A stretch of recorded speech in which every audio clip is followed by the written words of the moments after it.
మా ఇంట్లో family income source మా పాప ఒక్కమని అమెజాన్ లో పని చెప్తుంది, కానీ జాబ్ పోయింది. నెక్స్ట్ డేనే జాబ్ వద్దన్నారు. మొత్తం వాళ్ళ ఇంట్లో నలుగురు ఉంటారు, వాళ్ళ భర్త అమెజాన్ లో పాపది. నెక్స్ట్ డే వద్దని చెప్పి ఇంటికి వచ్చి కూర్చుంది, జాబ్ దొరకలేదు. పరిస్థితి ఎట్లుంటది? బాగుంటుందా? నెక్స్ట్ నేనేం చేసిన అంటే, నాకు తెలిసిన మా ఫ్రెండ్ టీసీఎస్ డెక్కన్ పార్క్ ఉంది కదా హైటెక్ సిటీలో, నేను టీసీఎస్ లో డ్రైవర్ గా 4 సంవత్సరాలు పనిచేశాను. అక్కడ టీసీఎస్ పర్మనెంట్ ఎంప్లాయ్ ఉంటాడు హకీం భాయ్ అని, ఆయన ఫోన్ చేసిన, హకీం భాయ్ ఇట్లా మాకు తెలిసిన ఒక మేడం ఉన్నారు, వాళ్ళ పాపది ఇట్లా పాపం పోయింది, వాళ్ళ నాయన లేడు, టీసీఎస్ లో ఏదైనా జాబ్ ఉంటే చూడు కొంచెం వల్ల అంటే, ఆయన ఏమంటుండంటే, సలీం భాయ్ మా ఇద్దరు కొడుకులు జెన్ ప్యాక్ లో చేస్తారు, ఈ ఆఫీస్ పక్కన ఉంది కదా, ఇద్దరు జాబులు అని ఇంట్లో కూర్చుని అంటారు.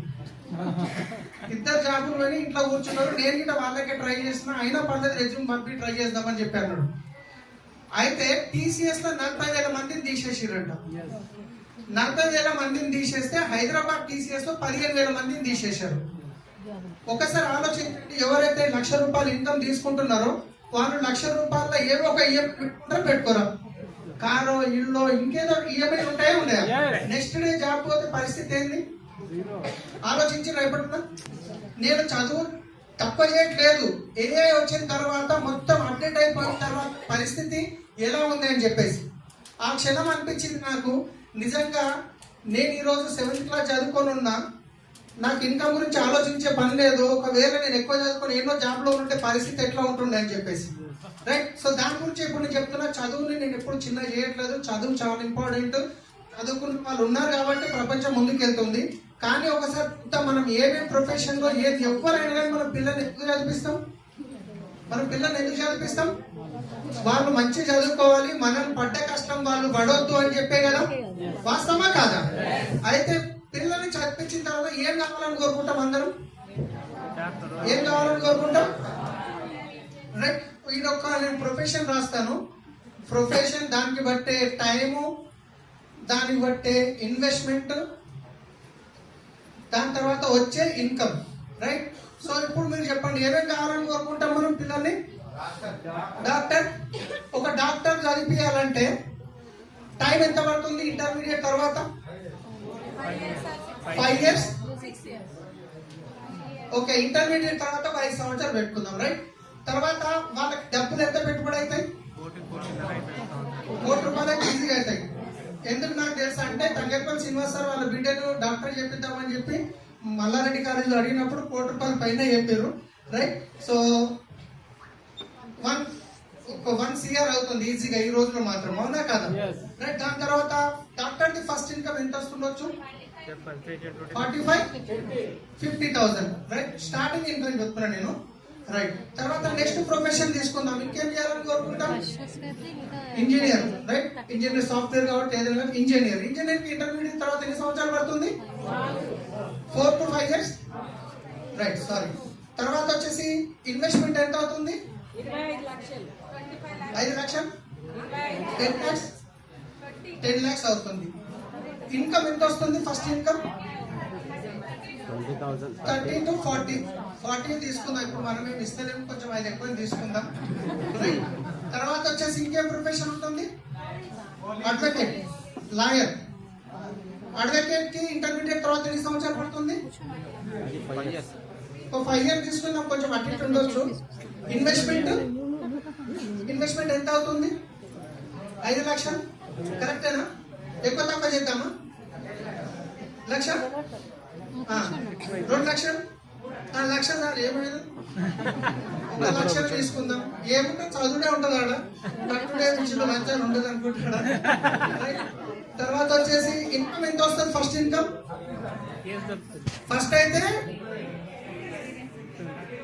ఫస్ట్ అయితే ఫ్రీగా పరిచయాలు ఎక్స్పీరియన్స్ గురించి, కానీ తర్వాత ప్రాక్టీస్ గురించి. నేను చెప్పేది లీగల్ గా, టేబుల్ కింద విషయం మాట్లాడట్లేదు, లీగల్ గా మాట్లాడుతున్నాను. మినిమం 30,000 తీసుకుందాం, రైట్.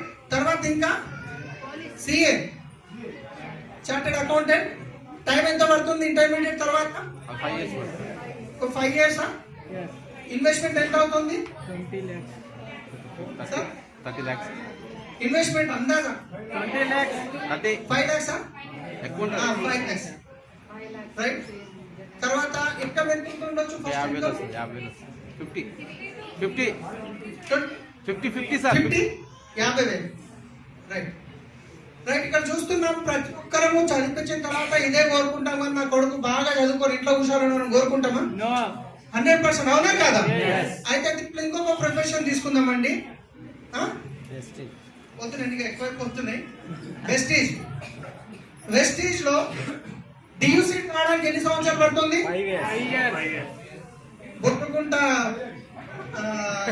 పుట్టుకుంటా ఎట్లా పోయినా కంటిన్యూగా చేస్తే 5 years అయితే పడుతుందా పట్టదా? నేను 6 నెలలు చేసి 6 నెలలు కోమాలు ఉంటాయంటే మాత్రం కాదు, కన్సిస్టెన్సీ చేస్తే 5 సంవత్సరాల డ్యూసీ కావచ్చా లేదు? ఎందుకంటే నేను 5 years లో అయినా సంధ్య మేడం డ్యూసీ ఎన్ని సంవత్సరాలు అయ్యారు? 3.5 సంవత్సరాలు. ఆ లేడీస్ 3.5 సంవత్సరాలు అయిపోయింది, నేను 5 సంవత్సరాలకి అయిపోయింది. ఇంకా ఇంకెవరో మీకంటే ఫస్ట్ రాజు సార్ ఇంకా 3 సంవత్సరాలకి అయిపోయింది రాజు. రైట్, అయినా మనం 3 కాదు 5 తీసుకుందాం. ఓకేనా? టైం వచ్చేసి 5 సంవత్సరాలు. ఓకే, ఇన్వెస్ట్మెంట్ ఎంత అవుతుంది?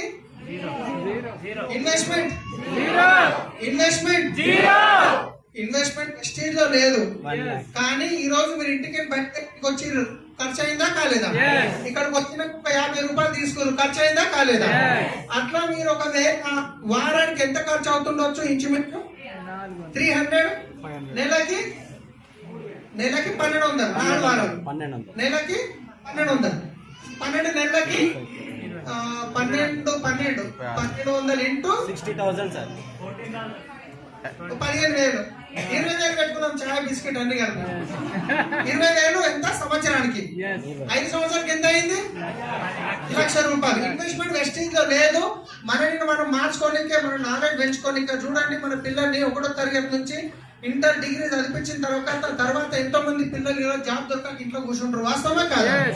మనని మనం మార్చుకొని నాలెడ్జ్ పెంచుకోనికే 1,00,000 రూపాయలు మనకు మనం పెట్టుకుంటాం. అది ఇన్వెస్ట్మెంట్ కాదు వాస్తవానికి. అయినా నేను ఇన్వెస్ట్మెంట్ గా తీసుకుంటా. ఓకేనా? రైట్. అయితే డియూసీడీ ఇన్కమ్ ఎంత ఉంటుంది? మినిమం ఇంపేయలేదు ఉంటుందా? 5 లక్షలు. రైట్, ఇప్పుడు చెప్పండి. ఇంకా మీకు అయిపోలేదు. నేను ఇక్కడ తప్పనట్లే చూడండి, మళ్ళీ చెప్తున్నా, చదివినప్పుడు చిన్న చేయను. కానీ ఇంకొక ఇంపార్టెంట్ విషయం మాట్లాడుతున్నాను. ఇక్కడ ఈ డాక్టర్ కానీ, ఇంజనీర్ కానీ, లాయర్ కానీ, సిఏ కానీ ఏదైనా ప్రాబ్లం వల్ల వాళ్ళు పని చేయలేని పరిస్థితి ఉంటే వాళ్ళకి ఇన్కమ్ వస్తుందా? రైట్. ఇంకొక విషయం, ఇక్కడ కూర్చున్న వాళ్ళు లేదు సార్ నేను ఇలా డిసైడ్ అయిపోయినా, నేను ఇప్పుడు డాక్టర్ అయితే అంటే ఎంతమందికి అవకాశం ఉందా? లేదు, నేను ఇప్పుడు డిసైడ్ అయినా ఇప్పుడు నేను సాఫ్ట్వేర్ ఇంజనీర్ అయితే అంటే అవకాశం ఉందా? లేదు, నేను డిసైడ్ అయినా నేను ఇప్పుడు లాయర్ అయితే అంటే అవకాశం ఉందా? నేను ఇప్పుడు అడ్వకేట్ మన సిఏ అయితే అంటే అవకాశం ఉందా? డియూసీ కానీ ఎంతమందికి అవకాశం ఉంది? కొందరు చేతులు లేపుతలేరు. ఉందా లేదా? 70 సంవత్సరాల ఏజ్ ఉన్న వాళ్ళకి పరిగెత్తి డ్యూసీని కావచ్చా లేదా? రైట్. తర్వాత ఏదన్నా ఇబ్బంది వల్ల మీరు పని చేయలేకపోతే డబ్బులు వస్తాయా? ఇక్కడ రావు. కానీ వెస్టీజ్ లో మీరు డ్యూసీడీ అయిపోయారు, మీరెందుకు నేనే తీసుకుంటాం. డ్యూసీడీ అయిపోయినా 10 లక్షల ఇన్కమ్ వస్తుంది. రేపటి రోజు నేను లేననుకోండి, డబ్బులు వస్తాయా ఆగిపోతాయా? తగ్గుతాయా పెరుగుతాయా? ఎట్లా పెరుగుతాయి? మా ప్రొఫైల్ తీసి ఒక్కొక్కరు చూపిస్తారు. నిన్న మొన్న దాకా బాగుండే సార్, పైసలు పోయినాక డబ్బులు వస్తున్నాయని చెప్పి పెంచరా? మా ఫ్యామిలీ టెన్షన్ ఉంటుందా? నేను ఈ మాట చెప్పినప్పుడు అన్నా మా వైఫ్ నెత్తి కొట్టుకుంటాను. నేను మంది తీసుకోలేదు, ఏం టెన్షన్ లేదు. ఎందుకు చెప్తున్నా అంటే బిజినెస్ కామెడీగా చేయకండి, సీరియస్ గా చేయండి.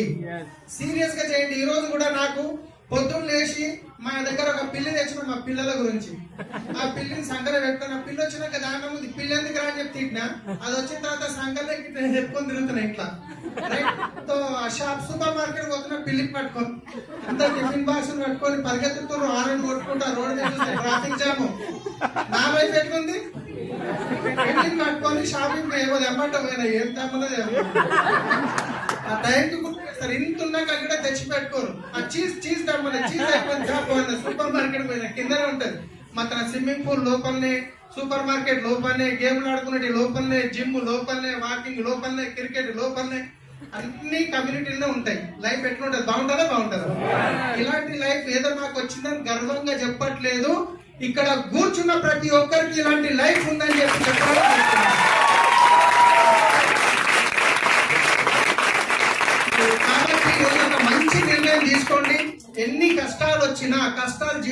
వస్తూనే ఉంటాయి, గుర్తు పెట్టుకోండి. చాలా మంది ఏమనుకుంటారు అంటే అబ్బాయి ఒక్క ఏడాది పోతే నాకు చిట్టి అయిపోతే కొంచెం ఫ్రీ అయితే మంచి చేస్తా అనుకుంటారు. ఆ ప్లాట్ అమ్ముడు పోతే నేను ఫ్రీ అయిపోతా మంచి చేస్తా అనుకుంటారు. నా బిడ్డ పెళ్లి అయిపోగానే చూడు దుమ్ము దుమ్ముతా అనుకుంటారు. కొంత రిటైర్మెంట్ తర్వాత చేస్తా అంటారు. రిటైర్మెంట్ తర్వాత ఇంకుంటా గుండె పరిశ్రమలు ఉంటాయి.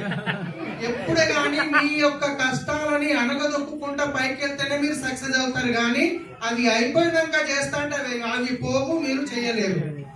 నేను గిట్ట నాకు 50 లక్షలు 20 లక్షలు అప్పు ఉంది, ఎవరో ఒకరు ఇస్తే అప్పుడు మస్తు చేస్తా అంటే నేను ఈ రోజు బిజినెస్ లో సక్సెస్ అవుతుంటేనా?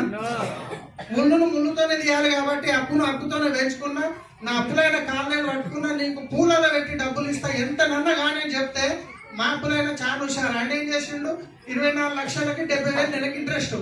వచ్చే నెల 24 లక్షల 70,000 ఇంట్రెస్ట్ చేసిండు చక్రవడ్డీ. వచ్చే నెల దానికి చేసి ఏమన్నా వేసుకొని పైసలు మాత్రం ఇస్తా అని చెప్పిన అదే విధంగా 59 లక్షలు పే చేసిన.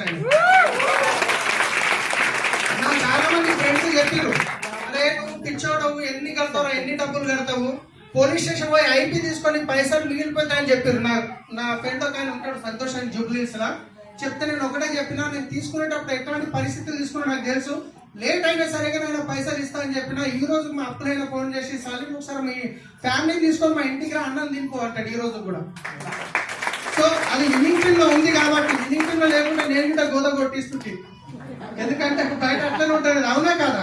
సో జీవితం అనేది మారుతుంది కాబట్టి నేను ఒకటే చెప్తున్నా, ఈ రోజు ఉన్నదాన్ని ఆలోచించకండి. మీకు ఏ చిన్న కష్టం వచ్చినా 5 సంవత్సరాల తర్వాత నా లైఫ్ ఎలా ఉండబోతుంది అనేది విజువలైజ్ చేయండి. నాకు నేను ప్లాన్ చేసేటప్పుడు అప్పులైన ఫోన్ వస్తే ఒకటే ఆలోచిస్తున్నా, 5 సంవత్సరాల తర్వాత నా భార్య పక్కన కూర్చుంది, మా పిల్లలు ఎంతో కూర్చుని బెంచ్ కార్ ఓపెన్ చేసినాం, మేము ఎంజాయ్ చేస్తున్నాం, ఇట్లా విజువలైజ్ చేసుకునే వాళ్ళు. చేతిలో 10 రూపాయలు ఉండేవి కావు. కానీ ఈరోజు చూస్తున్నా, పొద్దున 10 గంటల లోపల బయలుదేరినాం, 2 గంటల లోపల పోయినాం, బిదర్లో అటెండ్ చేసినాం, పెళ్లి అయిపోయింది, అన్నం తిన్నాం, మళ్ళీ 2 గంటలు ఈడు ఉన్నాం. నా పక్కన ఒక ఆయన ఓవర్టేక్ చేస్తుండో, ఇక బెంజిన ఓవర్టేక్ చేసిన ఇట్లా చూసుకుంటూ పోతుండే. జర రాయి బిడ్డ అని చెప్పి 120 కొడితే అక్కడ ఎక్కడ పోయిందో అర్థం కాదు. బాగుంటుందా బాగుండదు. సో కాబట్టి అందరు 120 కొట్టకండి, ఏదైనా ఎక్సైట్మెంట్ చెప్పిన. సో ఒక డ్రైవర్ కండి, నిజంగా డ్రైవర్ ఇక్కడ చూడండి, నాకు ఆల్రెడీ మా ఫ్రెండ్ 8 సంవత్సరాల తర్వాత ఇక్కడ వచ్చిండు. ఎట్లాంటి పరిస్థితులు ఉండే మేము పని చేసినప్పుడు ఆడ మీల్స్ తెప్పించుకుంటుంటే మీ పార్కింగ్ లో 2 కార్ల మధ్యన పెట్టుకొని తింటుంటే మీ కార్ సీటు గెంటుకొని వండుకుంటుంటే మీ దోమలు గరుస్తుండే, ఉబ్బరిస్తుండే. ఎంతో మంది డ్రైవర్లు ఏడ రోడ్డు కుక్కడపల్లి, అశోక్ నగర్ అన్ని రోడ్ల మీద మేము రోడ్ల చెట్ల కింద బండి పెట్టుకుంటుంటే ఆ బుకింగ్ వస్తారని చూసుకుంటే చెంపలు వస్తుండే, దోమలు గరుస్తుండే. ఇళ్ళలో పోకుంటే మీరు 2 రోజులు స్నానం చేయకుంటే. అలాంటి పరిస్థితి నుంచి ఈ రోజు ఫ్రీడమ్ ఉందా లేదా? ఉందా లేదా? సో డిసైడ్ కండి. మీ అప్లైన్ ఎవరైతే ఇక్కడికి ఇన్వైట్ చేసిరో వాళ్ళ చేయి పట్టుకొని 2 నుంచి 5 సంవత్సరాలు నిలబడండి. మీ 3 తరాల తలరాత మారబోతుంది. రెడీ ఉన్నారా? So thank you, wish you back to home.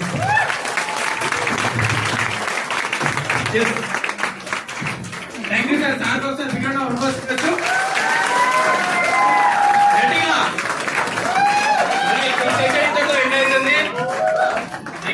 So మీకు సక్సెస్ కావాలంటే ఎవ్రీ సండే మీతో పాటు కొత్త వాళ్ళని ఇన్వైట్ చేయండి. Thank you so much.